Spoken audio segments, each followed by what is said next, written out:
And this kit is new, and it was displayed at the Beaver Hobbies, Beaver Oh, Corporations yeah, at the the last hobby show. Yeah, show. yeah, Yeah. And I think it was okay. It was meant to be a commercial vehicle. I believe this is from the 60s, it but looks like it. this it's a three-wheel light truck, basically, right? And Mhm. it became very popular because it was just a cute size and it was easy to handle.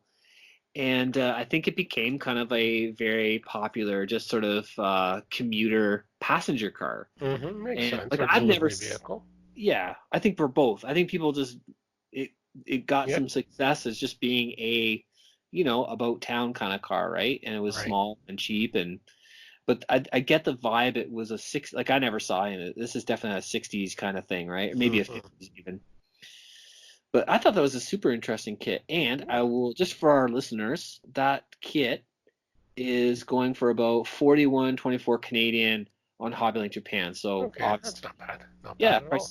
prices may vary, and that's a 1 to 24 scale kit, Yeah, right? So yeah. probably a good size. Now this is one I don't think we've mentioned. I don't remember us mentioning, but Trumpeter's coming out with a new tool of the Bismarck in 1/350th. Very Really? popular German battleship. Yeah, I don't remember if we mentioned that Oh, before, but oh, 20. fantastic! Hey, fantastic plastic. They're supposed to come out with the Northrop HL10. This was an experimental lifting body. They were supposed to come out with it last year, so maybe it's finally been released. It's Oh on the yeah, hot list. It wasn't there before. So yeah, all sorts of goodies and stuff like that. So yeah, again, you've certainly no shortage. If you're bottled up at home for 2 weeks, there's no shortage of yeah. kits Stay you could home, and build. get some bench time in, And right? build. Now we're moving on from what's the scoop, where we had nothing this week. Surprise, surprise. I'm We're moving not. on to our. Well, no, we had a lot of what's this, bloody coronavirus, right? Yeah. Okay, what's happening at Goodman Models despite of the coronavirus? Yes. Well, I've been busy sort of building up some stock for all the shows I had been planning to attend and my Yeah. demo with FlexiFile. And yeah, so I'm just going to keep building stuff up. I am, for the listeners who maybe want to do some building, I will be doing some shipping, but I'm not going to do it as frequent. So typically, when somebody makes an order, I try to get it out the door the next day. hmm I just after work, I pop over to the post, put it in. But I think just in order to kind of stay sequestered, like we're trying to do here in Canada anyway, according hmm to our what we've been told, but best medical advice, I'm going to do shipping once a week on Fridays. I know I have Okay. poor Brian's been very patient. He's waiting for me, and he was very gracious to say, "Don't worry about the exact time." But so I'll do Friday. So if you can order anytime, and I do have everything in stock. I got super Okay. stands, I have combo packs, I have singles, I have factory seconds. I got lots of sets. I All that will, awesome, awesome yeah, I goodness. will ship, but just not as fast, so I can Yeah. sort of do them all in one go. And then Now, also, I will be rescheduling. I'll be at all the shows as soon as this is all cleared and we're all back and we can get together yeah, and enjoy the hobby. exactly. I'll be there with all the stuff. Exactly. And maybe again, depending how long this lasts, we can do some more videos as well with the product and Yes. tips Yeah, and for all sure. that. So we'll certainly do that. So if you go on Friday, should I make sure I have my camera? I want to see you wearing your hazmat suit. I'll probably have a mask. Okay, well, that's fine. I Okay, don't well, know it's if it'll do any good.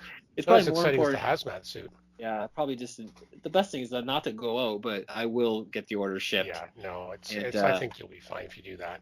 That's kind of what I'm doing anyway too. We're being very careful. yeah, we're gonna keep it So, very minimal when we head out. I mean, where I go, it's the post office is in a drugstore, so usually we need some like a little top up of food anyway. So just try and tie it all together. oh, that's good. You got to get some chocolate when you go to the drugstore. Yeah, That's what my wife always tells me. for Because sure. Easter's coming soon as well. So, okay, Yeah. moving on to our topic. You had a great interview, and this is a returning guest for the first time. This Yes. is our good friend John Moscato. And I'm going to let you just kind of give us a quick little Sure. intro because this was a great conversation you had with him. Yeah. So John's just such a fascinating guy. So we definitely had him on before. He's a really big model maker, and he's been doing this stuff, patterning kits, I know he was into resin casting for a long time. So he's been he made this great series of Macross models that sort of had never seen the light of day before.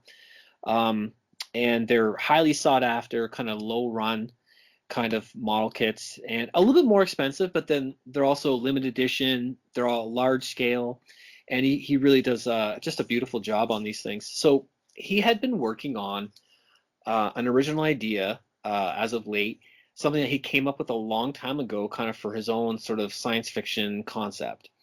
And so in this interview, we talk all about putting together a model kit and of this unique Moscato design. So the series is now called The Fate of Tomorrow, and the mecha, he's just like a power suit for soldiers in this sort of fictional it's like a Civil War kind of conflict tale set in the near future. Mm-hmm. And he just went to town with like the details, the sort of world building, thinking about the technology and kind of how it makes sense with what is available today. And it's a really cool kit. I gotta say, I've never seen a model kit like this before. So he sent me one to do a workup of, and we're gonna also be featuring a sort of an inbox review, sort of kit overview video coming out shortly. But yeah, I'm working on that. He's got one he's finished up as well. And I also understand that Brett from Return to Kit Forum is also working one up and sort of just to show different paint schemes. And so mine is kind of getting there. There's a lot of parts. So this kit's really interesting, and it has all this articulation. Like it's really in depth. It has all these kind of series of ball joints. It's resin cast. I think there's 108 parts to this kit. Right. And it is going to be available on March 23rd, and the kit cost is $160 Canadian. And international customers can get their orders through Return to Kit Forum. Mm-hmm. And it is really fascinating. It has actually rubber, like resin rubber parts. Yeah, that's what we were fascinated with when we unpacked it. So it's just like kind of humanoid shaped mecha, and it's in 48th scale. So there's a like a human pilot fits inside the backpack, and then it has this sort of sheathing on it, like between the armor, to kind of sort of act as like a membrane. And then so John goes on in detail about kind of the idea. It's been kicking around his head for a long time, and he finally kind of came back to it, I think, when he had a bit of time. And yeah, it's gonna be really fascinating. So we hope you enjoy this interview. Exactly. I just want to also point out that if you're interested in getting this kit, if you're in the U.S. or Canada, he said you can contact him directly. Yes. And he's also said if you're a domestic customer and you also order the Pinky or Baby Space Crab kits, which he's reissued, you don't pay any extra shipping. Nice. If you're domestic. Okay, let's get right on with the interview. Okay, welcome listeners to another SMP interview. I have with me the wonderful John Moscato returning for part 2 interview, and he's actually our first guest that we've had come back to the show for an interview, and we're catching up with him and checking in with some of the interesting things that he is doing. So if you recall, John is a master model maker and artist from Montreal, Quebec. He's been creating legendary patterns and resin kits of various sci-fi subjects, including Macross and Mosquito, for the past 2 decades. And lately, he's been embarking on a new original project, and it's called the M72 Gabriel Heavy Infantry Unit. And we're going to take a deep look at that this evening, because this is just a fascinating kind of project. So welcome to the show, John. How are you this evening? I'm great, Anthony. Thanks for having me back. Yeah, it's awesome to catch up with you, and yeah, we're just been really fascinated by what you've been cooking up. So you've been working on a couple things that are sort of coming to that kind of release stage, and but what we were talking about tonight is the M72 Gabriel. So how did this project start out, and kind of tell me a little bit about the inspirations for it? Well, you've got to set the Wayback Machine to around about 1992. Mm-hmm. It actually started as a doodle that I was doing in class when I was still in college. And This came about because, I guess like most anime fans, I had been steeped in, things like Macross, Mospeada, Gundam, certainly. And Yes. while a lot of those designs are really interesting, they're fascinating and beautiful to look at, something always bothered me in that I was looking at the technology and how it was being employed, and I told me, you know what, it's really nice, but this doesn't work. And so I set about in my head trying to develop uh, a mecha, like a humanoid mecha, and how it would look like if, something like this was actually feasible. Like what kind of technology would go into this to make something that would be functional and survivable. Yeah. Yeah. So you're doing a real deep dive in sort of the realism aspect. And for listeners out there, sci-fi is we're always contemplating and looking at like how could it be real? Like what makes it believable? So yeah, that's fascinating. So tell us a little bit about the world that you're building around the model kit, the M72 Gabriel, and then how does that fit into it? Well, you have to put yourself into the not too distant future. And I think some people will be surprised to hear that this is something that a world that will be unraveling, let's say, in the next, I don't know, 15 years or so, maybe even. Mm-hmm. So it's not too far away. And so I had to do a lot of research and look at what kind of technologies exist now Mm-hmm. and try to extrapolate what those technologies could bring to fruition if they were massaged properly. Yeah. Well, that's very interesting. So you're sort of incorporating things that are around today because a lot of like weapons platforms, those things have a long lifespan, right? So it's a neat idea to play with things that are currently around. Like recently, you did a really interesting image of the Gabriel heavy infantry unit alongside an M1. I thought that was really cool. Yeah, and you see that brings us back to a very old book, well, very old, late 1980s, that was published by Model Graphics called Gundam Sentinel. You may or may not have heard of it. Anyway, Oh so yes. this thing sort of etched itself into my mind, and it was just mecha porn from A to Z. And I really liked the way that they treated the mecha with. Gundam already had that layer of realism, but they took it to another step. And inside that book, if you don't have it, they actually went to the extent of making publicity ads for Anaheim Electronics, like Mm-hmm. would appear in, let's say, aerospace or defense publications. And I was Yep. like, that I've got to do that.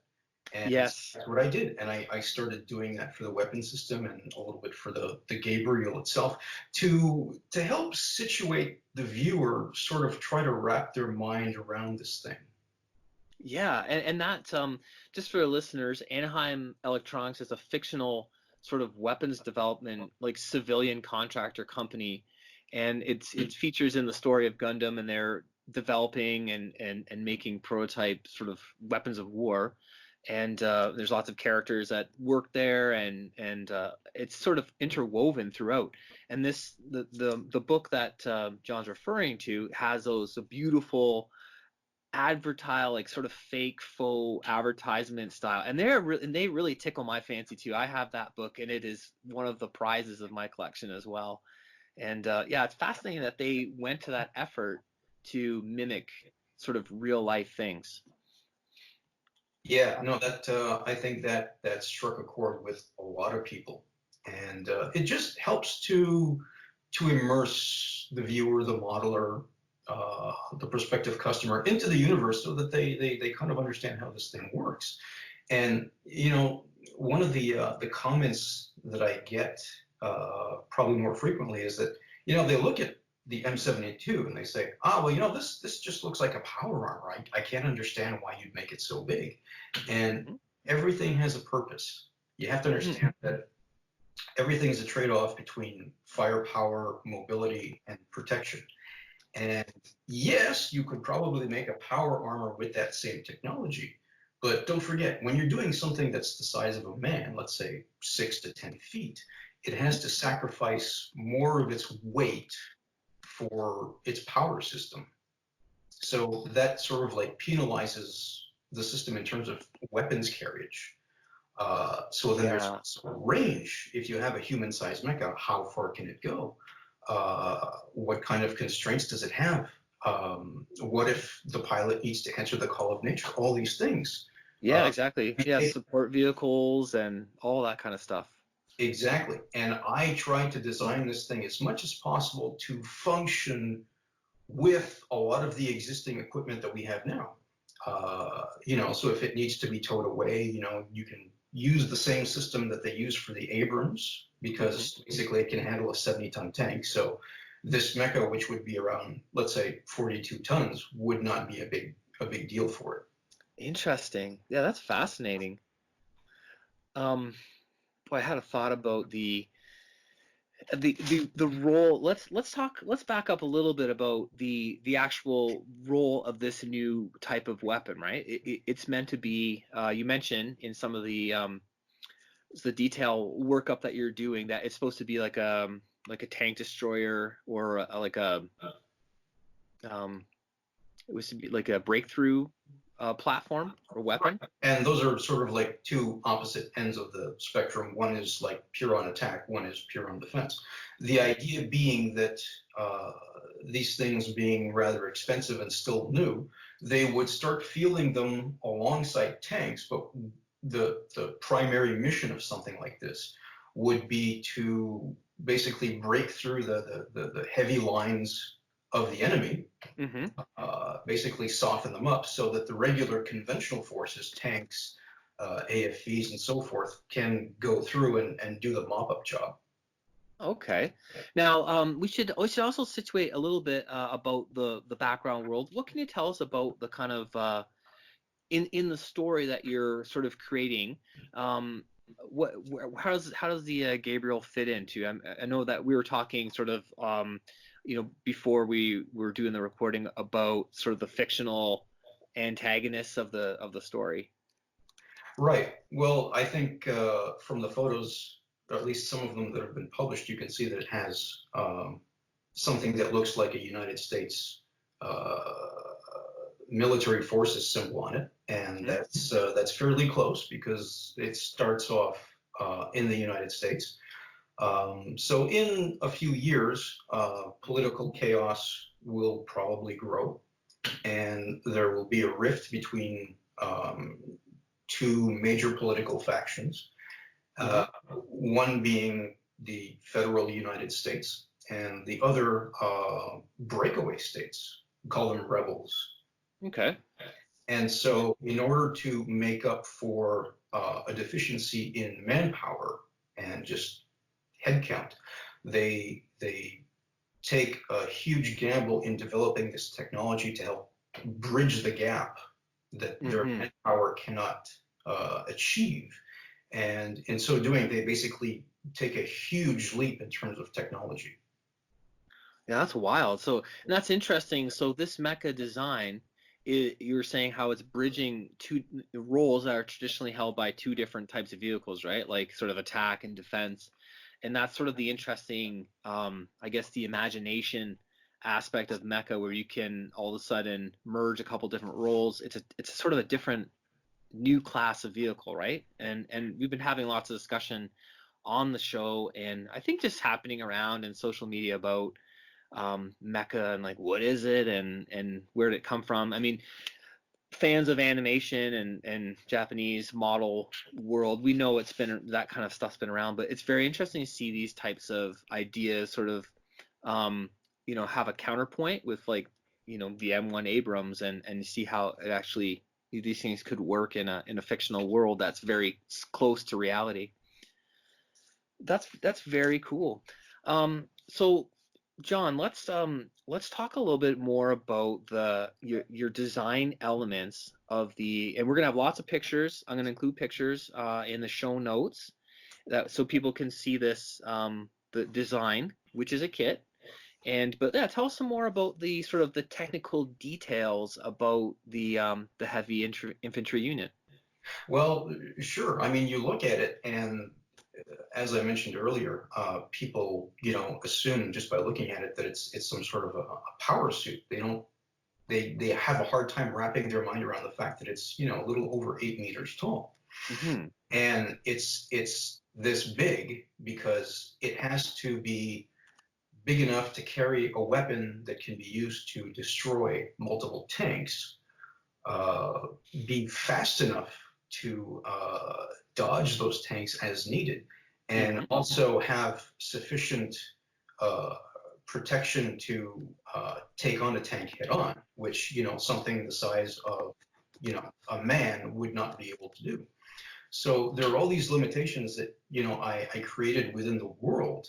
And the other thing too that I think people sort of like have a hard time wrapping their mind around is all this rounded armor, because they think of mecha robots and flat surfaces, grab handles, weld beads, rivets, all this kind of stuff, and that's really cool to look at.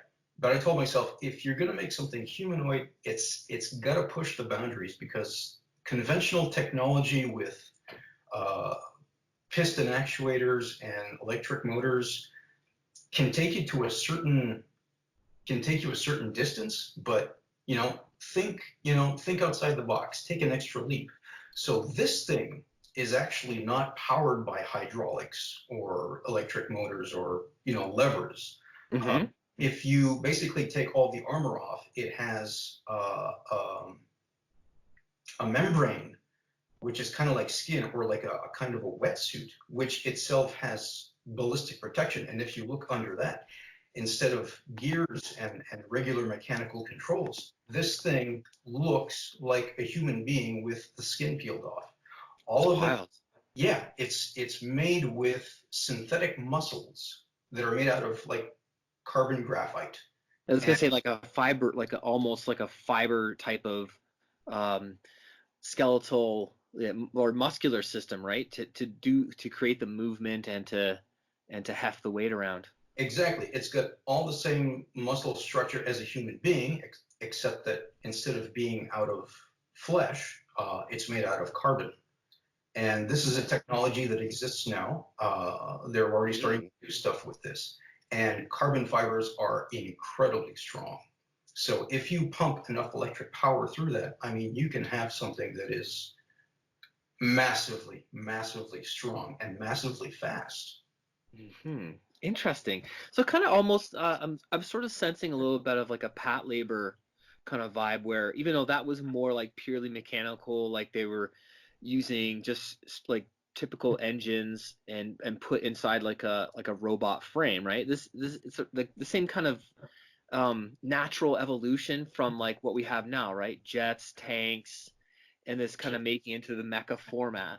But this is a whole new thinking about how to use materials to do a job. Well, in reality, you see, part of the inspiration from this comes from an old manga called Appleseed, where they did use huge mecha that had synthetic muscle fibers. They were a little bit more crude in their development, but I liked that idea, and I said, you know what, this is probably a more natural evolution than going to pistons and hydraulics. Yeah, that's kind of the old school, like those things have kind of been around for a long time, right? And we've obviously, refined them, and certainly military equipment, right, is always on the cutting edge of that. But this is a really different idea. And I know we were also talking a little bit about like the idea of nanotechnology. How does that fit into how the infantry unit works? Well, you see, you have something as complex as a heavy infantry unit. How do you maintain it?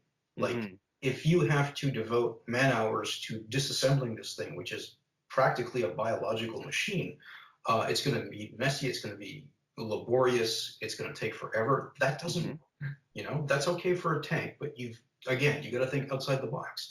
So I said, why not implement nanotechnology so that this thing can like self-heal? And again, this is a technology that exists now.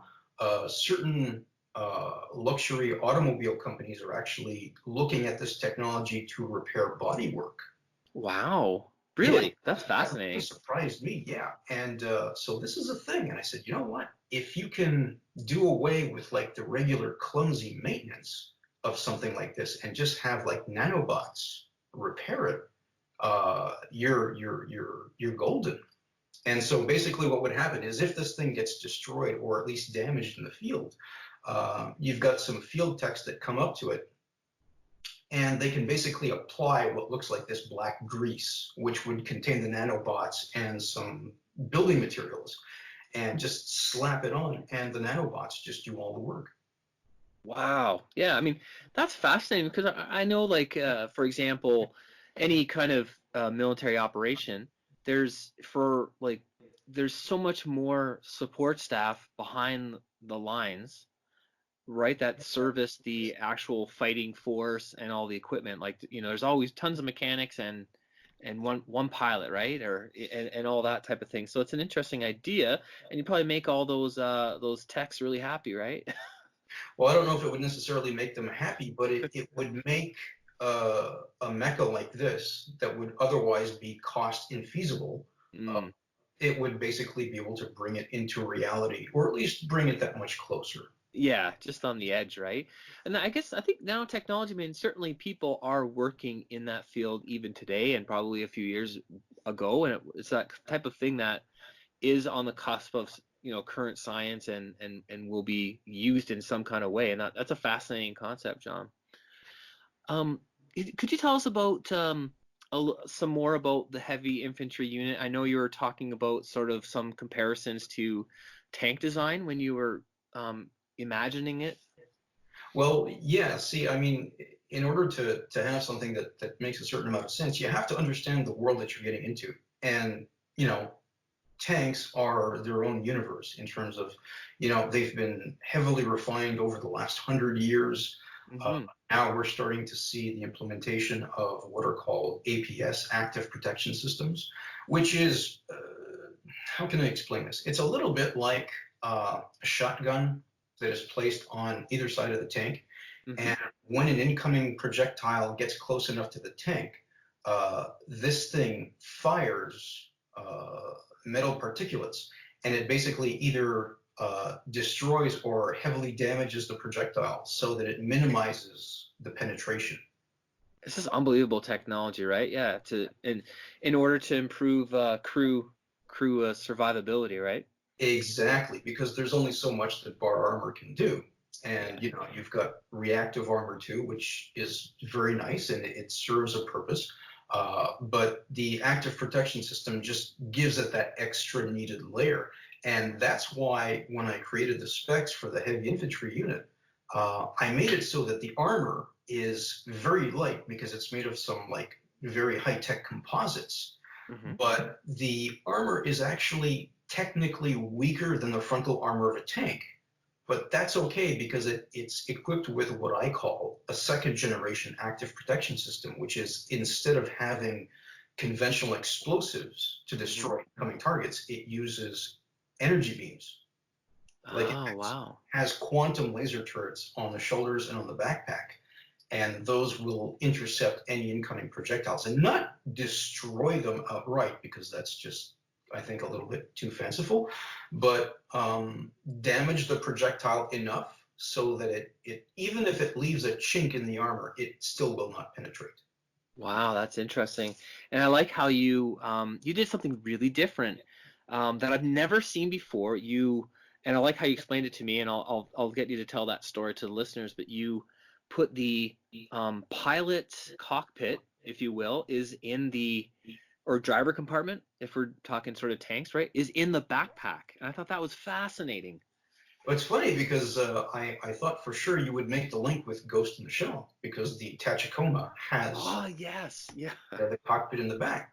But the thing is, when I originally envisioned this thing back in the early 90s, I had the pilot in a much more conventional position inside the mecha. And Yeah. I said, okay, well, that's cool, but it takes up a lot of room and it also compromises, how you would build the mecha around so that you would have like a proper hatch opening and all this kind of stuff.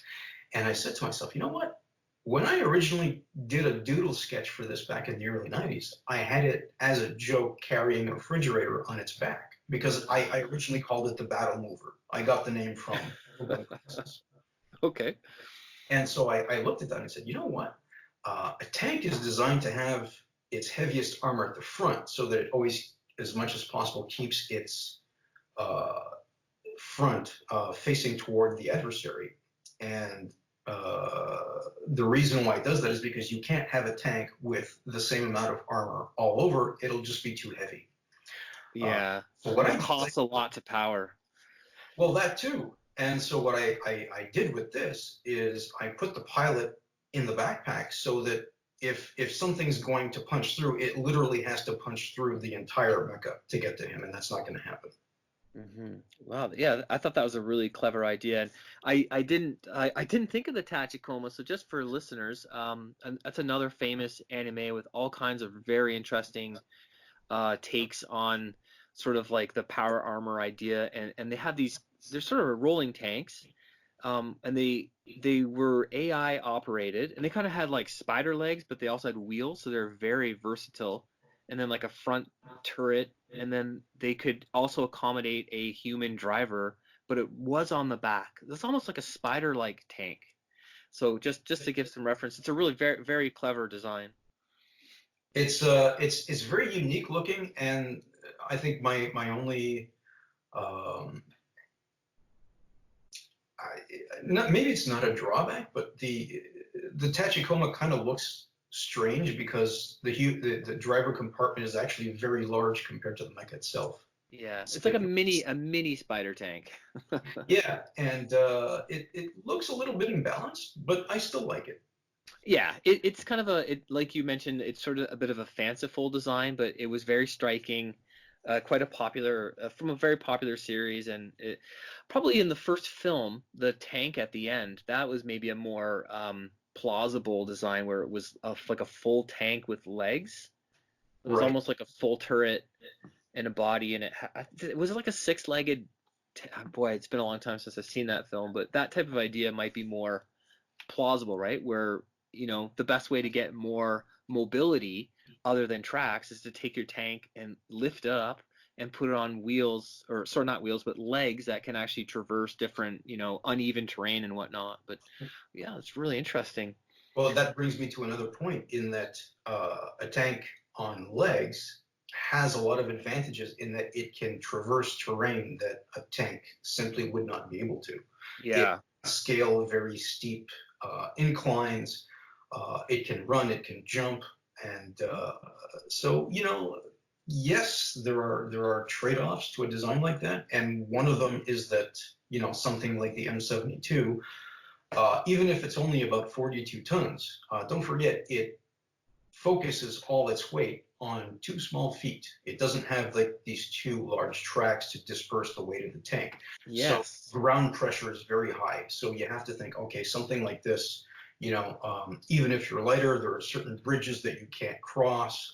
Roadways will probably get damaged. So within the universe, I designed what I affectionately call slippers, which are basically snow rackets, enlarged, of course, for the mecha, so that it can reduce its ground pressure and retain some mobility in more sensitive areas. Yeah, and that's a really neat point too, because I mean, I think that's a very common trend in military equipment too, where sort of they roll out something and then there's an issue, and you're describing like a point load, right? Where it wouldn't be able to walk around on pavement or like in urban areas, but there's always these add-ons or these updates that kind of can correct the problem as it's sort of discovered in the field testing.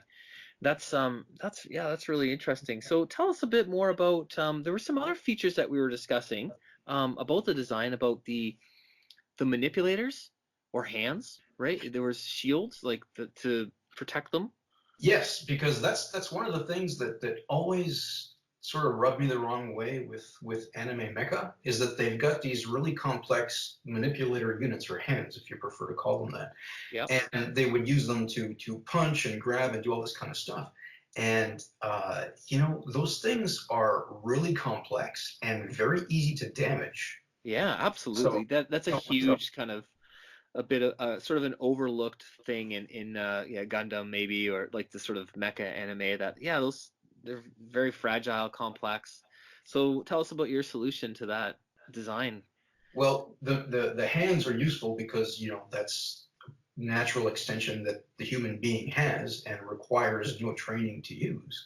So they're useful in terms of they can, hold a rifle, a very large rifle, which is the equivalent of a tank cannon. But at the same time, if it needs to inflict physical damage, which is another advantage of a humanoid system, instead of punching and destroying its hand units, this unit is equipped with battering rams that slide over the fist. So what happens is the load is transmitted from the battering ram into the forearm, completely bypassing the wrist and the delicate joints of the hand. It makes a lot of sense, and that is very interesting. That's a, yeah, that's definitely a common issue, and I think that works really well to have those sort of slide mounted shields. Yeah, that's really cool. Um, so let's talk about, obviously, when you're talking about model tanks, and the exciting parts are, somebody described it to me at the local amps club. Tanks are all about the guns and the treads, right? So tell us about the E13 projectile weapon. Well, you see, this is something that once again is based on existing technology. The E13 rifle is a Gauss gun, and if you don't know what that is, it's basically a rifle that fires a projectile, but instead of using gunpowder and explosives to get the compressive force to propel the projectile, it uses a sequence of magnets all along the barrel, and a little bit like with an LED, if you light them up in sequence, the idea is that you can take a metallic projectile and you can accelerate it to bullet velocity using magnets instead of gunpowder. So the advantage to this is that rather than having this huge munitions case, so that you don't have to have this bulky ammunition, because the primary weapon on a tank is what's called an APFSDS, armor piercing, fin stabilized, discarding sabot. It's basically a huge dart. It has no explosives. It's just a dart made of depleted uranium that uses just brute force to punch through an enemy tank. So my thought was basically take the penetrator, which is relatively small. It's about 32, 35 millimeters around. Yeah. And basically fire them using magnets. That's wild. So how does that differ from like the railgun technology? Or is it a similar type of idea? It's similar, but there are certain limitations with railguns. One of the problems is that they tend to basically drive themselves to pieces. It's basically destroying itself every time it fires. And I told myself, well, interesting technology, but I don't know if that has legs. So I went with the Gauss gun, and there are actually models of Gauss guns, like firing models that you can buy of this technology. It's not as good as a rifle, of course. The technology is in its infancy, but it serves as an example of what's possible. And don't forget, when you see stuff that the military shows you about their latest upcoming projects, they're showing you the Model Ts. The stuff that they keep to themselves are like many years more advanced. So that's how I explain the technology, is that we have a foundation in something that we can see today, but the military is able to massage this technology to really make it work. Oh yeah, absolutely. I think a lot of technologies are, I'm just speculating a little bit, but like I suppose that the IBM, they must have had terabyte storage in 1970. They just don't give out all their best stuff right away. They kind of they meter it out in small portions, and same thing with the military. All the cool stuff they're working on is no one's ever seen it, right? And they won't see it until it's perfected and it's been field tested, and they know it's going to be, the latest thing that is giving them that superiority over the enemy of the day kind of thing. Right. That's if you look wild. at, say, the F-117, I mean, that Mm-hmm. was unveiled, I think, in the late 80s, but they had it running in the early 80s, and they just never bothered to tell anyone about it. I think that I read a book on that, and they're talking about the development was in the mid 70s. It was called the Blue. Have Blue. Have Blue, that's right. And that was something there was different versions, like obviously than the final product, but that was definitely, I would say, mid to late 70s, if I recall correctly. Well, that's the whole thing, is that the computer technology was limited back in the 70s when they were designing this thing, which is why it has all those faceted angles. That was what the computer could handle. Right, yeah. Interesting stuff, right? And so that period is like maybe a 15-year period by the time that there's a production unit serving in a conflict, right? Like in Gulf War I. So, and if we think about how the computing power is compressing over time, then what's around the corner? It's an interesting. Precisely. And, more importantly, what do they have that they're not telling us about? Well, I guess it's a smorgasbord of ideas, right? Yeah, that's a topic for another time, I think. Yeah, absolutely. So I thought that was a very interesting take on basically, the E-13 Gauss gun. It is the tank turret of this tank destroyer / breakout platform. So that's very cool. And so I wanted to mention to you, we talked a little bit about the Gundam Sentinel book, which essentially was a photo novel. And we were discussing that the other day when we were chatting. And your idea and the model itself kind of reminds me a little bit of the Machine and Krieger universe, where that initially came from the pages of Hobby Japan in the early 80s, where there was sort of model designs, original ones, and there was a kind of an overarching story concept, but like there was never an animation, there was never a video game or a book or comic or whatever. So, I mean, were you a fan of Machine and Krieger? Did that have any influence on kind of your take on creating this unique model? There was Machine and Krieger, there was Guyver, there was Gunhead. Yeah. All of these different things, and the Japanese were really pushing the boundaries, especially when you're, a very impressionable, teenager. You see this kind of stuff and you're like, wow, your mind is blown. Yeah. And the thing is, they used to do this back in the 80s, and with the limited technology that they had in the day. Now with computers, it just makes things that much easier. And now I can realize a lot of the same stuff that was done, let's say, in Hobby Japan in model graphics. Yes. I can do that myself, and I can, even refine it so that it sometimes you wonder, is that an actual picture or is that staged? Yeah, and some of the pictures that you've come out are just fantastic. We mentioned the Overmatch, kind of the ad from like the trade publication, which features the M1. It's really almost seamless. It's very cool, and it puts the Gabriel in a really cool context for viewers, and hopefully sparks their imagination. Let's talk a little bit more actually about the physical kit. So tell us a little about the scale, the material, that kind of thing. Oh boy, this. Here's the thing.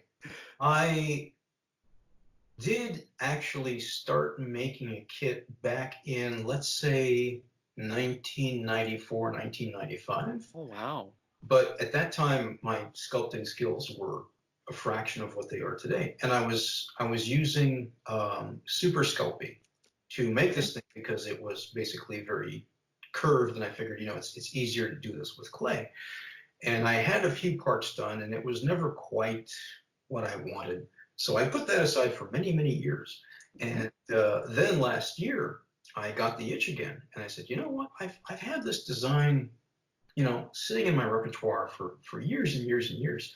why don't I take it out and massage it, modernize it? And so that's what I did. And I told myself, you know what, try to keep it simple if you can. Try not to go over 60, 65 pieces.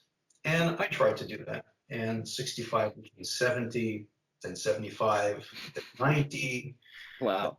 97, and finally this kit turned into a monstrosity of, hold on to your seat, 105 resin cast pieces. Wow. So that's a serious project. In more ways than one. It is literally the most taxing kit I've ever had to cast. Yeah, that would be a challenge for resin from the resin casting side of things. Wow. Yeah. How are you going about designing the molds for all the pieces? Is it a Well, lot of flat pour? Sorry, but I'll let you talk about it. it's actually because there are so many very odd, uh, small shapes.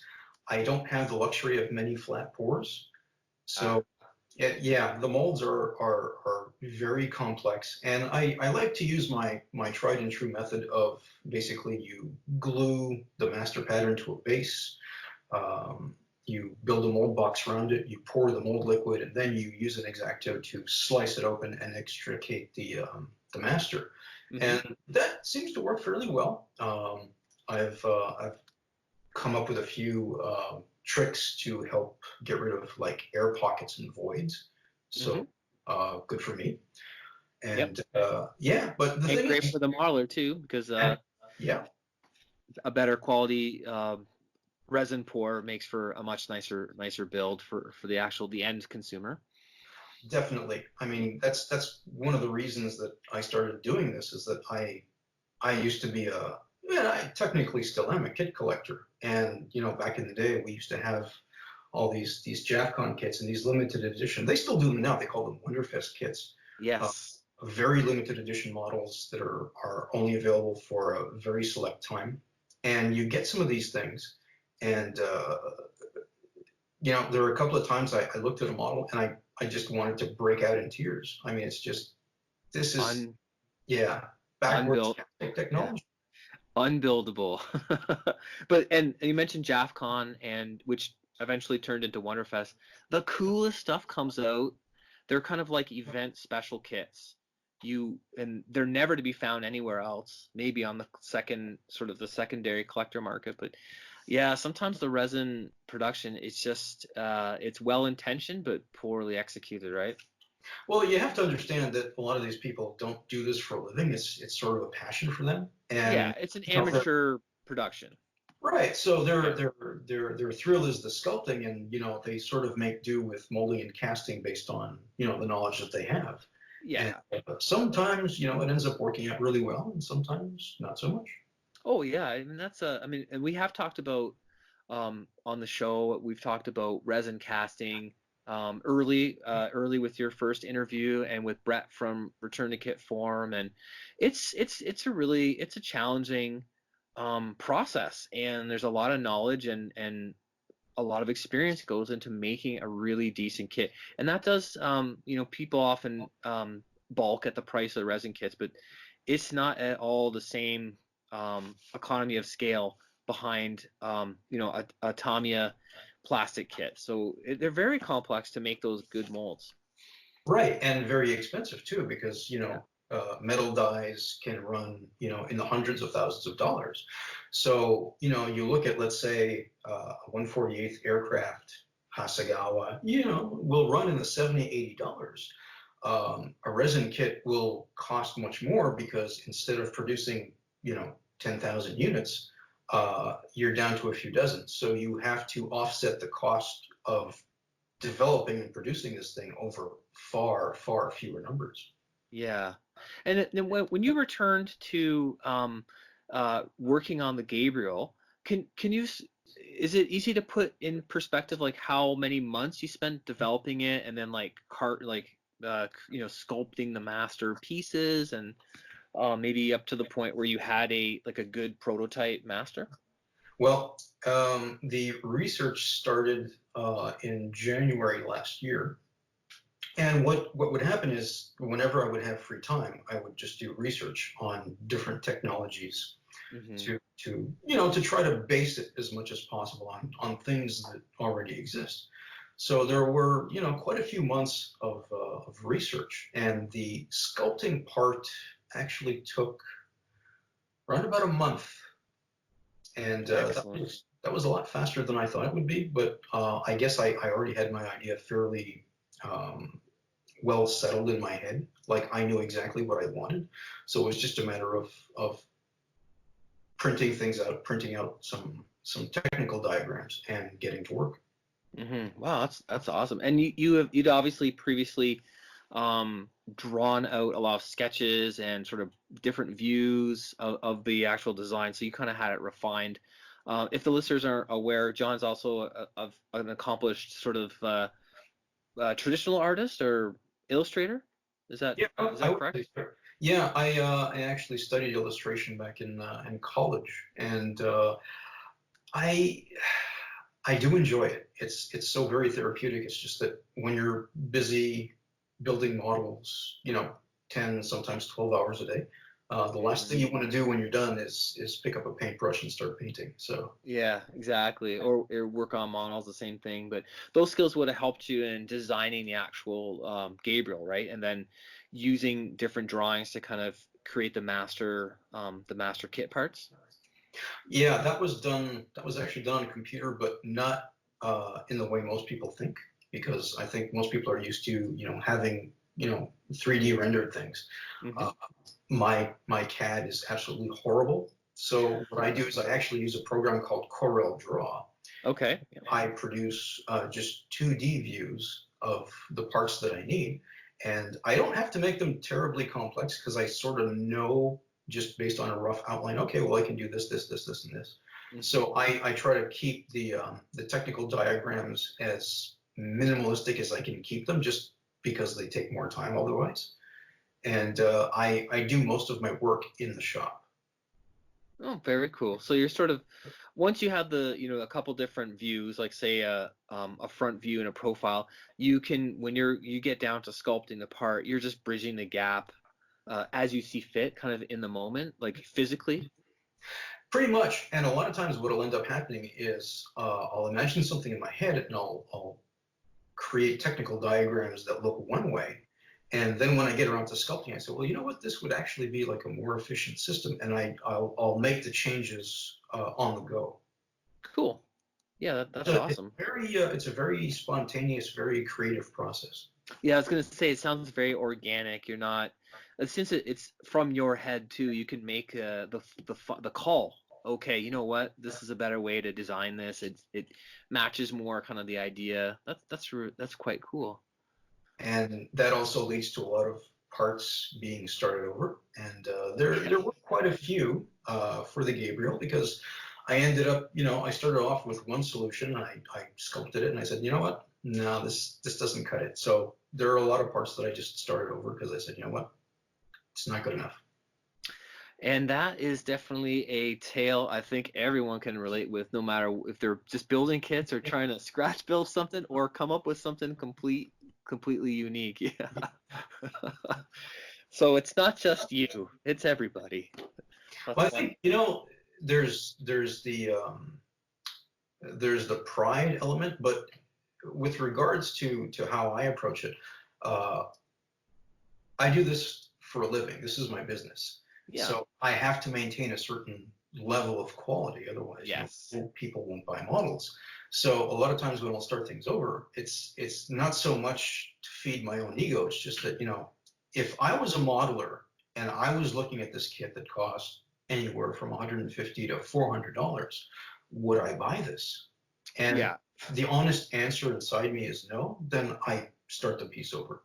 Yeah, absolutely. Your kits are very well known in the sort of sci-fi modeling world as quite legendary. And I have one. We discussed it before, and I it's one of the jewels in my collection for sure.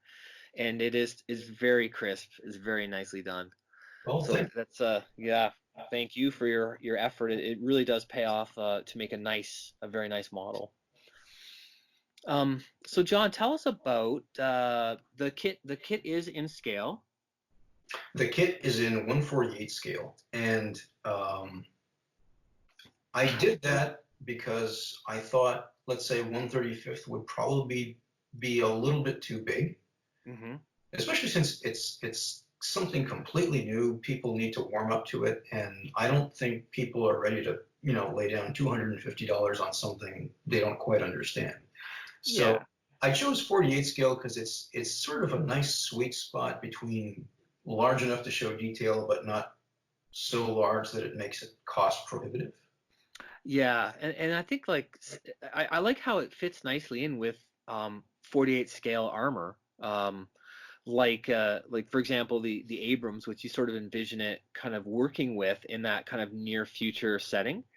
I think 72 scale armor, that's just not, it's just I know it's popular and it's a cost efficient thing, but man, it's getting hard to see as we get a little older, right? Well, there you go. As we start to age and details get more and more refined, I think we like to bring the scale up a little bit just so that we don't have to work so hard.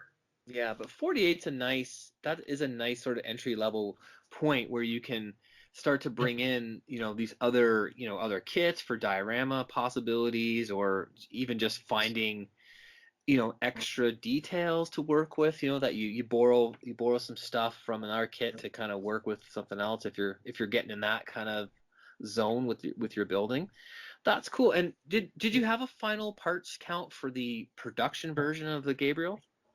Well, that's what I alluded to earlier, is that it's 105 parts. I think about 20 of which are going to be soft resin. And what that means is a part that looks like rubber, it feels like rubber, but it's actually a 2-part resin. Cool. So that will be like fully paintable, sandable, gluable. Absolutely. Yeah, that's really cool. That's very neat. I've never even heard of soft soft resin. That's great.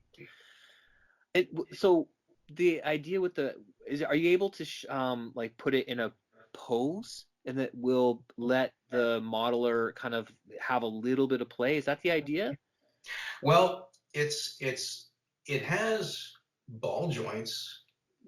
Basically, they're custom made resin ball joints. Yep. So they're not nearly as sturdy as the aftermarket ball joints that you buy. But that was the price I was willing to pay to to try to keep everything in scale and looking as right as possible. So the modeler will be able to build it in whatever pose they want. And believe me, it's going to be a bit of a daunting challenge to do that, but it's feasible. And especially with, let's say, the arm joints, I think more you'll be able to get a little bit of movement in them if you want to like repose it. But one of the drawbacks, and I'll warn people about this ahead of time, in that because it has relatively small feet, it doesn't have these huge mecha clown feet. It has to be a little bit unstable if you're going to put it in an action pose. So I would recommend either getting an aftermarket stand for it, or pinning it directly to the base. Yeah, pinning it. I mean, that's a must, I think, for most builds of figures, or which essentially a mecha is a figure, shaped proportion. That's very interesting. So, and it is a model, and it's kind of meant to be in a static pose, but that's cool. You get a little bit of play to kind of make it the way you want. And I'd like to point out to listeners that you can get ball joints, all different varieties and different types of joints. The issue, I think, for the serious modeler is that if you use a lot of them and they're in an exposed way because of design, you end up with something that can look kind of more like a toy than a model. So I think this is a really clever idea about having the pieces that give you the chance to kind of move it a certain way with the soft resin, but that actually is exactly how the the theoretical thing would look like in real life. So that's very cool. It's a bit of a compromise. I mean, if I was to be like an absolute purist, it would have to be a static figure because it's a little bit like an Evangelion in that it doesn't have any mechanical joints. It's just like a bodysuit. And Yes. the M72 works pretty much the same way. Mm-hmm. So, with the joints, there is a little bit of compromise, but, it's not enough to really bother the look of the kit. Yeah, well, I think like just from the pictures I've seen, it looks like it's meant to. You're showing the way it's supposed to be. It definitely has that feel that you're meant to see that those kind of the fibrous, bio joints, and that they're meant to be that way. And I do think mecha builders have come to expect that they can move it and they can pose it a certain way. Whereas like figure models traditionally you're getting a static model and that's it. So if you like the pose, away you go, right? And Right. that's it. If you don't like the pose, well, tough nuts, right? Right. And so this is a little bit of a compromise in that it will allow you to find the pose you like and even maybe change it from time to time if you're careful. But it's not an action figure.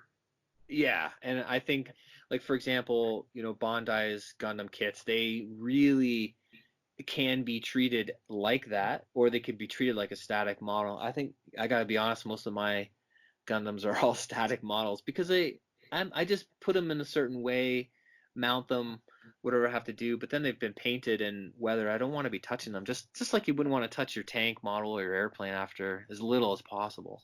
But Right. yeah, You can rub off paint, you can damage certain areas, and I'm sure you've had the same experiences as I have. A lot of the Gundam models that are like very complex, yes, you can pose them, but they're also very fiddly, and there are a lot of parts that just fall off whenever you handle it. Yep. Yeah, and you end up having to actually join them together in a very permanent way just to kind of keep it complete. So it sounds like a really fascinating project. So can you tell us about a release date for the M72 Gabriel? Well, it's going to be officially available at the end of March. Okay. So, plan accordingly. I'm still working out some little details with regards to packaging and all that kind of stuff. But the kit itself is done. The molds are done. I just finished the decals, or at least the artwork for the decals today. Mm-hmm. So now it's just little details and figuring out what kind of box art I'm going to make. Oh, that's very cool. And will this is going to be available right from your page, right? Moscato Hobby Models. Yeah, so you can find me either on Facebook at Moscato Hobby Models, which is MoscatoHobbyModels. Mm-hmm. Yes, quite a mouthful. I am very sorry. So you can find me on Facebook and also Instagram. And is this going to be? I know that you've done some work with Brett at Return to Kit Form.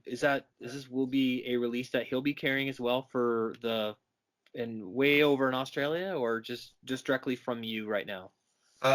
No, I plan to have the kit available through Return to Kit Form as well. And Excellent. I mean that he is really a godsend because I have so many international customers. Mm-hmm. And the problem is the Canadian postal system has some of the least competitive rates, I think, out there. Oh yeah. The prices that Brett is able to offer international customers is just so hard to beat, and he's a godsend. Yeah, really. Yeah, and he's done a great job sort of bringing back some of your out of production kits that were so popular and kind of like, you blink and you miss it, it's gone, just due to the nature of like the low runs, and he's got them and he's working on them, and that's a huge undertaking too. So no man is an island. You can't do everything, right? So that's really awesome. Excellent. And you know what? Our final question, and Stuart couldn't be here. He is at astronaut camp training to be one of the next Canadian astronauts, but he likes to ask, what's currently on your bench? Well, the entire episode was on the M72 Gabriel, and that's exactly what's on my bench right now. I'm actually building up one of my own kits, and I'm planning to produce at least 2, maybe 3 fully painted kits to give people a better idea of what this thing is supposed to look like in its natural environment. And I very much enjoy the return to modeling, like modeling for fun that I haven't been able to do in like over a decade. And so Wow. that is a very welcome change for me. Very good. Well, I mean, you gotta, yeah, you don't want. I know you mentioned, and people know that this is your full-time job, and then, but that's, that's one of those things that the fun can slip away for you when you get so involved in creating something, that has to get to market, and you're trying to do your best to make it so that other people can enjoy it. It's nice that you get a chance to enjoy the fruits of your own labor, if you will. So that's wonderful. So, John, I want to thank you again for joining us on the Scale Model podcast. Thanks for coming back and giving us a second deep look into this really cool creation. And I think it's a really cool insight into the creation of a kit and a story concept. So thank you for talking with us this evening. Well, listen, thank you for taking the time and taking the interest. I mean, my existence is basically based around the customer base and listening to feedback. So I really appreciate having the opportunity to discuss my projects. Yeah, absolutely. And we're going to be watching this closely, and I do try and share some of the updates about all the. For the listeners, John's been really cool about showing the kind of behind the scenes of how he's doing this stuff. He did that with his the Quincy Row project. That is so fascinating, and that's cool. You don't always really get that, and it's fascinating, right? Because we're obviously model builders, love building stuff and tools and all those workflow processes. So it's neat that we have a guy like John who kind of shows us more of how that all comes to be. And so please do check out John's work at Moscato Hobby Models on Facebook. You can look at his kits and check them out at returntokitform.com. As for other examples of John's models for sale, and we wish him the best of luck with this project, and we're looking forward to seeing what comes of it. So thanks again, John. Thanks, Anthony. Take care. Okay. Have a great night. Well, as I said before, that was an awesome interview you did. You both really have a passion for the subject, and I learned, as usual, quite a bit. It's fascinating, and what an interesting guy. He sort of goes, he really goes into detail. Like, there's so much thought that he puts into this thing. I couldn't believe it. It was really interesting. So yeah, again, the kit is just amazing, and I can't wait to show people a little about it in our upcoming video. Yep, that's going to be cool. Okay, we're going to move on to talking tools. We're talking about accelerant or accelerator or whatever you want. So zip kicker, kickers, whatever. Yep. Yeah, I've got a link to the one I use, but why don't you briefly describe what the product does? So I think we have the same one. I've been using Instaset accelerator for like the past, I don't know, 15 years. So what it does is you touch this chemical to your super glue and it immediately cures it. Okay. So what's handy about that is that if you're sort of, we all had this before, you're trying to glue something and you're holding it and then you move and it slips. This is the kind of thing where you can get it in the position that you need. Just you touch the accelerator to the glue, or you spray it on. I like to use a little brush and then kind of let it slip over by capillary action. Right. And then it cures the glue in place, and then boom, you're done. So it's a really handy tool in that way. Very, very cool. Yeah, no, I've used it too. The stuff we use, it almost has like an oily thing, but it very quickly disperses. The stuff we use, but it does. It's very quick, and it's one of those ones that, particularly if you're doing photo etch and stuff like that, it's very much one to check out and all that. I did want to point out, I'm trying to find it here. Mr. Hobby carries one. Yes. Yep. And you have to watch the labeling. For whatever reason, I believe they call it Mr. Primer. But if you look further down on the box in very, very tiny lettering, it's actually their accelerant. And very that's right. Careful. I remember noticing it at a local store. I think it was at our good friends at Neo Tokyo, and we were kind of commenting about that. Yeah, so just be aware of that if you tend to buy.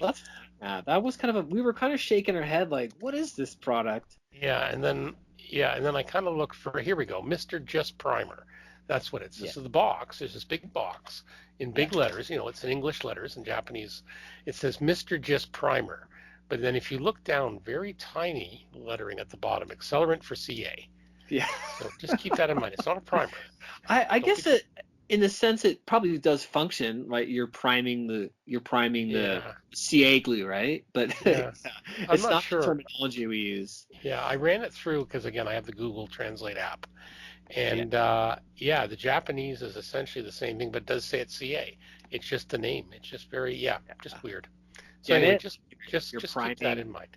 You're priming it. Yeah, I Yeah, understand, but we don't use that terminology in that context in yeah. the So that could English speaking create some world. confusion. But yeah, we both use the Bob Smith Industries Instaset. Tamiya Yep. makes one. Yeah. Most of the big brands do. There's what was the other one? Zip, Mr. Zip or Mr. Yeah, I think that I've Zappa Gap or also whatever the company from them. no, Zappa Gap makes the CA glue, but they make Right. like a thick version that's like a Yeah. gap filling glue. But I think But I think they it's have their more the own. company. Yeah. Yeah, they have Zappa Gap, right? I believe that Yeah. they would also make their own. I'm not sure actually if they I make their own think they do make their accelerator. own accelerant. I'm pretty sure I've seen it. Yeah, but But it's anyway, definitely handy too. It's worth picking up, yep. and I think it's one of those things that before you knew of its existence, and you're gluing things because we use super glue in different Mhm. thick viscosities, right? Like the Mhm. thin and the medium and thick and that's you get used to holding it depending on what style you're using, and then once you find that, hey, I can just get it all to dry right away, it makes some of those awkward positioning pieces and trying to glue them down so much easier. You'd wonder Yep. how you lived without it. And usually you Exactly. can buy a bottle, I'm going to say like $10 to $20. Yeah, it lasts and it has a spray, but Yeah. quite often I use a brush. I know what some people do. If they've Yes. got pretty steady fingers, usually much steadier than me, they'll put the CA on one surface and the Yeah. accelerant on the other surface. Now Really? again, you got to be accurate because Oh, it bonds quick. interesting idea. Yeah, I just don't have I just wouldn't trust myself. I'd screw it up. I just Try know it. it. Try it first on a scrap. Yeah, yeah. It's like, oh, wait, it's like 5 scale feet off.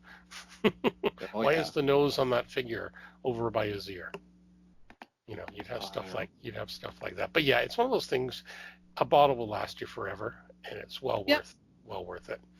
Okay, what's on the bench? Well, it's this week's been kind of Been a weird a little week. bit of building, a little bit of canopy masking. So I'm just working Yeah. on the Valkyrie. I've got all the major components done. I actually, again, I talked about the Aqueous paint. I'm going to do it the off-white scheme now, and I have that. Yeah. But I did also get the RLM, I think it's the 70, and I've actually painted the gun pod in that color.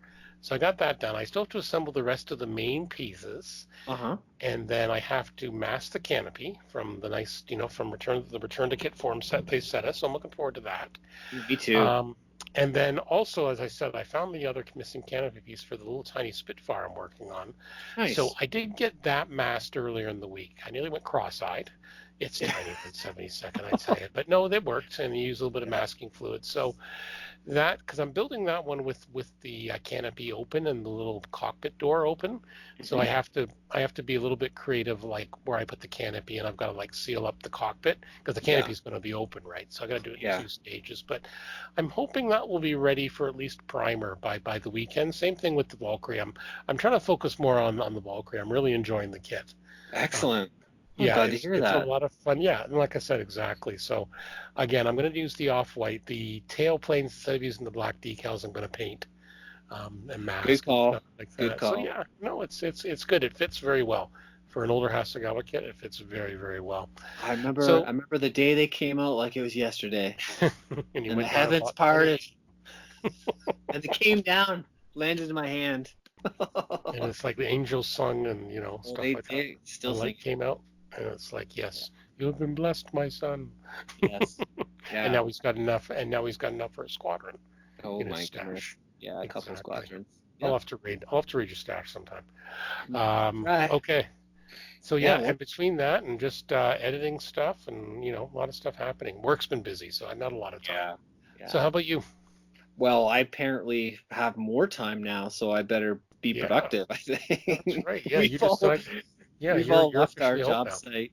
Yeah, we've left our job site. It's just too crazy there, and there's sick people everywhere, and it's like, yep, we're gonna stay home. So yeah, it's a bit nuts. But yeah, I've been working actually quite steadily on the Quaidloon Rao kit from Moscato Hobby Models and the Gabriel Heavy Infantry unit that we discussed in the Yeah. interview. And so the Quaidloon Rao, like typical resin kits, doesn't have a ton of pieces, like relatively. And so I've got them mostly cleaned up and fitting, and but I really just had to go and do a few extra little things. So I've got to light this thing. So John is really clever, and he included these translucent pieces for it has like this. It's this alien mecha power suit. It has Hmm. this great big sort of mono eye, glowing mono eye, and a sensor dome up on the top. And of course, I looked at that and said, "It shall be lit." It And shall be then, lit. of course, I had the light. It sort of has these big thrusters on the backpack, propulsion unit kind of idea, and I've got LEDs in there. So I was doing a little math, doing the figuring out the resistance, and I'm just trying to come up with a clever way because this kit's heavy. It's large in 1/72 scale, Hmm. and it's I'm trying to mount it so I can take it off the mount um, for traveling to shows Right. and etc.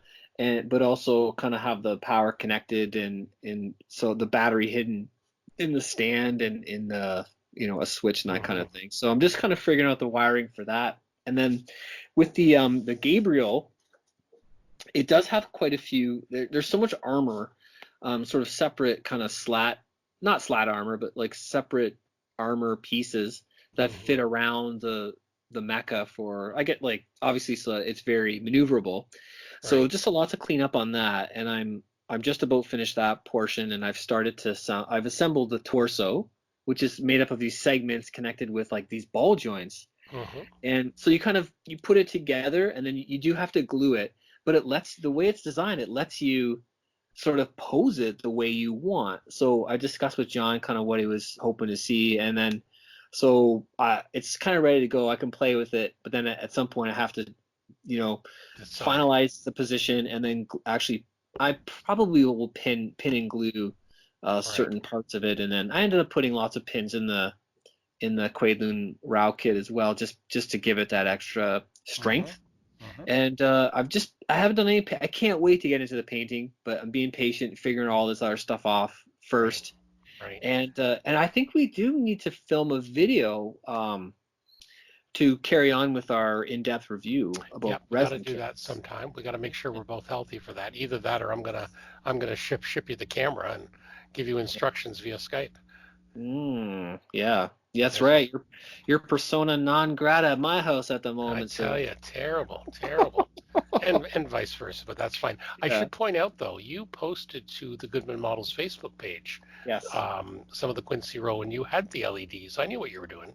So if you wanted to Yes. see what he's doing, check out his post at Yep. Goodman Models. He's got the sanding blocks. He's got his couple of LEDs.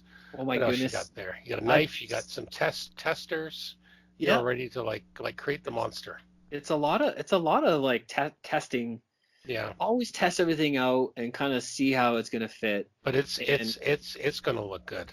oh, I It's think gonna look so. good. Yeah, Yeah. because even with I know when we first unboxed this, we just used your phone's white LED in front of the Yes. red lens, and it looked really good. And I think with the red It's lens you have there, that's yeah. gonna really give it something really unique. I So decided to go. It's already been tinted kind of like a pinky red, so I yeah, decided to add red, and it yeah, kind of that'll add it, and that'll matches be good. I think that'll be really good. it Very matches good. it. Yeah. So that's it. I got another kit there that's just kind of hanging out, bench warmer. Yeah. Well, now that you're at home, you never know. The honey-do list might increase too. Just Yeah. don't you Yeah. still have like a bathroom vanity to somehow haul up the stairs? Yeah. I do have to Yeah. work on my bathroom reno. Now that I'm home, I should actually do something on it. Yeah. You won't have an excuse, I'm afraid. That's right. I know, Yeah. sad but true. But you'll get some more modeling Yeah, time. I Good for usually you. I usually do stuff in the evenings, and I've kept Yeah, that same kind here. of going. And then yeah, it's been coming along. I'm Good. trying to put the rush on these. I'm typically a very slow model builder, and Yeah. because I like to, I get distracted about little things that I want to do to the kits. But I'm trying to put the speed on this so that we can get some quality pictures out there for the Yeah. listeners and for anyone who wants to pick up these kits from Yeah, Moscato Models. exactly. No, and we really appreciate them, Yeah. sending us some of these samples. So I think it's going to look really good. Yeah. Okay, on to sites and tips. We both have a site and/or tips this week. Yeah. I found this one, Kit Basher Corner with a K.com. I found this via YouTube actually. Not YouTube, sorry. I found it via Facebook. And it was really cool. It's a guy out of England, and he originally had a blog, and he's coming back to it. But some of the stuff he's talking, a lot of automotive stuff, which is Okay. cool. But some of the stuff he talks about, it's just going. You want to smack your head. You go, how come I didn't think about that before? So, Love stuff for like that. well, just little reminders. So, for example, he talks about where was it here? Cut down on wasted tape. You know how like people use Tamiya tape to do canopy Yeah. frames? Yeah. Well, we're using this, almost all of us use a cutting mat, right? Yeah. And on that cutting mat, there's precise measurements. The squares are usually in, 1 centimeter or 2 inches or whatever. Yeah. Well, Mine's all in Imperial. use that to save you time. Put like, for example, for the canopy side, he's working on a Spitfire one here. Oh yeah. Put the side down, and then you can see exactly how much tape you need. Yeah. Brilliant. And yeah, so it's just, little simple things you go, yeah, that's right. Absolutely. Yeah, so he's got all sorts of cool things. He's got here using old USB cables to make wires for engine headers on cars, and then for the actual headers themselves using solder. So some, nice, simple, and he explains it very well. So yeah, I really like it. I've been kind of slowly but surely going through his stuff. I should like his Facebook. I haven't done that yet. So I'm gonna like that as we speak. But yeah, a shout out to him. Again, really cool stuff. So check that out. So it's a very attractive. This is a very attractive website. Yeah, actually. it is. It's quite nice. Yeah, he's done a nice job there. Yeah, I'm gonna have a peruse through there. It's very cool. Yeah, have a peruse. I think you'll find some excellent ideas. And again, he's based in the UK. I'm just looking up his about. Of course, I was silly and didn't put his name in the show notes. Wayne. So yeah. Wayne, thank you for your site, Wayne. Yeah, looks good. All right, what have you got, my friend? Cool. I found this really interesting series on. There's the Gundam Info portal, which is like Bandai's official like video, like it's on YouTube video channel, and it's tied into their website where they're putting out their new releases and stuff like that for Gunpla and video games and whatever Gundam related stuff. It's mostly Gundam, even though Bandai does handle other licenses as well. But they came out with this really cool video series called It Moves Gundam Follow Your Dreams. It sounds it's so Japanese. I love it. So, okay, in 2009, somebody built and somebody, I mean Bandai, actually built a 1:1 scale RX-78 Gundam, and it was in Odaiba, and I just missed it. Now, when I say 1:1 model, this thing, in reality, and I have air quotes going on, but like in theory, it's 18 meters tall. Yeah, it's huge. The mobile suit. Yeah. So they made this model 1:1, and if I recall correctly, it was lit up, and it had some motion, like it had these louvers on the front chest plates, and that they would actually like kind of puff out like smoke or steam. It was very wild, and it was incredible, right? Like it was huge. Cool. And there was it was sort of on display there for a period of time, and they took it down. And then in 2014, there was another one erected, and it was the Gundam Unicorn from another like fairly successful series. So apparently there's another one being built, and this little kind of video series is like a series of short videos following the model maker. So I only watched one episode, but it's awesome. So I just happened to catch it, I think on YouTube, just killing some time.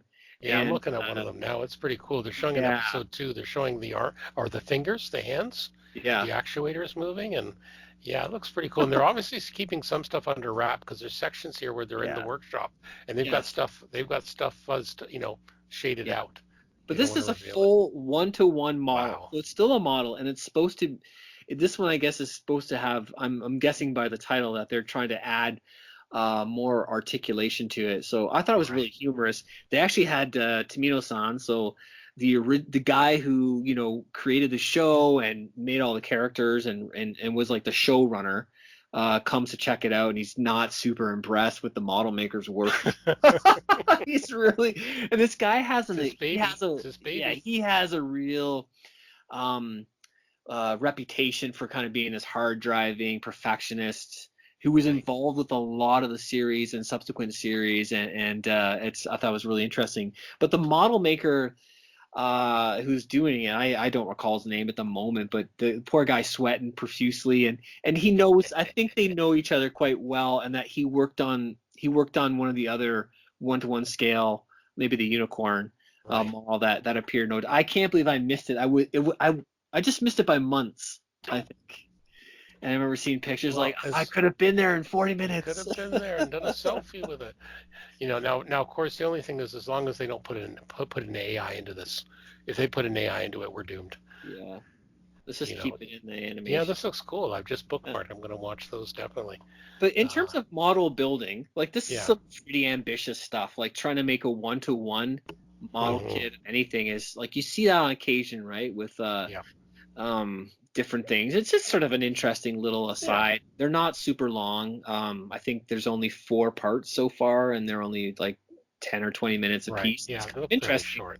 But yeah, Yeah, I'm very enjoying cool. it anyway. Yeah. Awesome.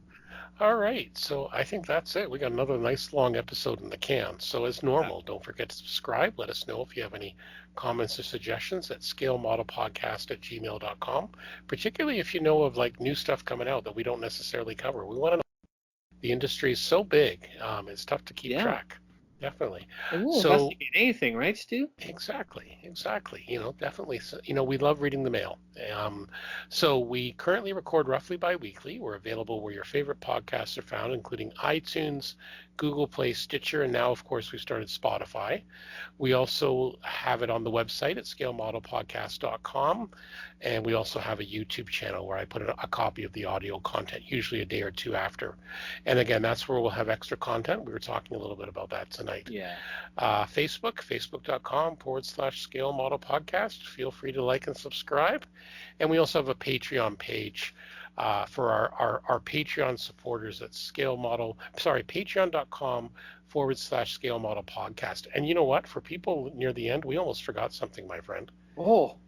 How did we forget? We are doing a draw. So we're gonna do it for Patreon supporters as of the episode in 2 weeks.